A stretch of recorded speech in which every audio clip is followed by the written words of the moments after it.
this artwork now has two different layers to it. Last week we talked about like using the 4B pencil, using this paper tortillon to blend with and smooth things out. Then we did erasers to kind of draw with and clean things up. You can use it to lighten up areas.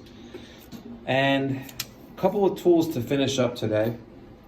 And these are all like kind of optional. They can go in, depends on your artwork and what it looks like and what's going on. So you could use, in the back, there's these thin drawing pens and thin Sharpies. They're at the same quality.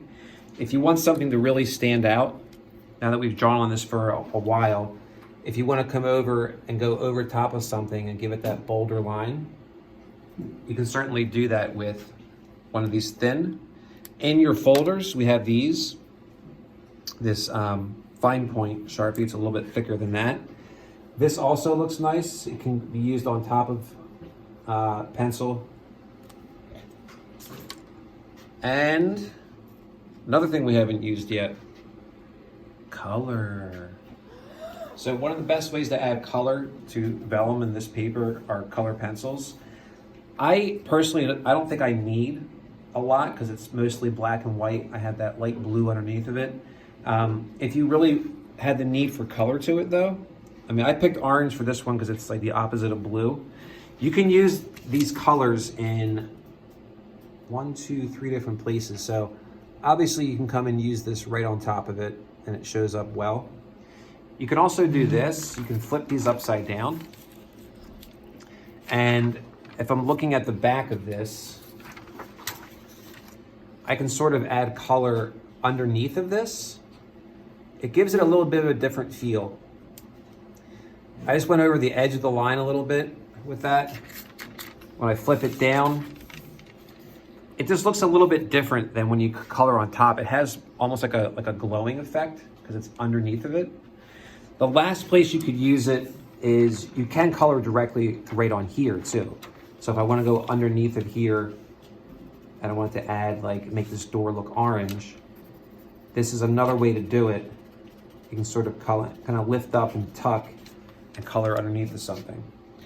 The white looks good too, like underneath of it. I showed you white underneath of this last week. You can do white under the paper as well to have something show up a little bit better. And finally, the last thing, this is again optional.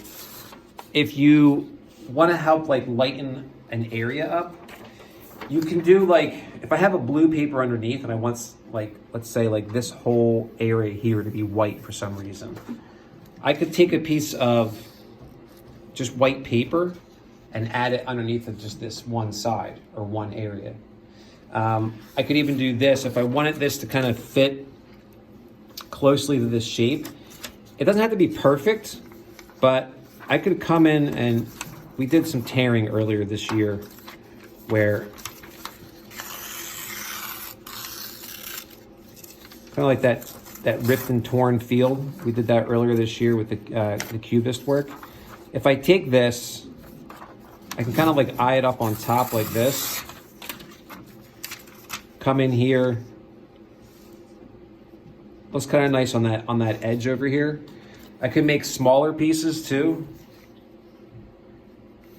If I wanted this to kind of stand out a little bit more, I can put it underneath of here.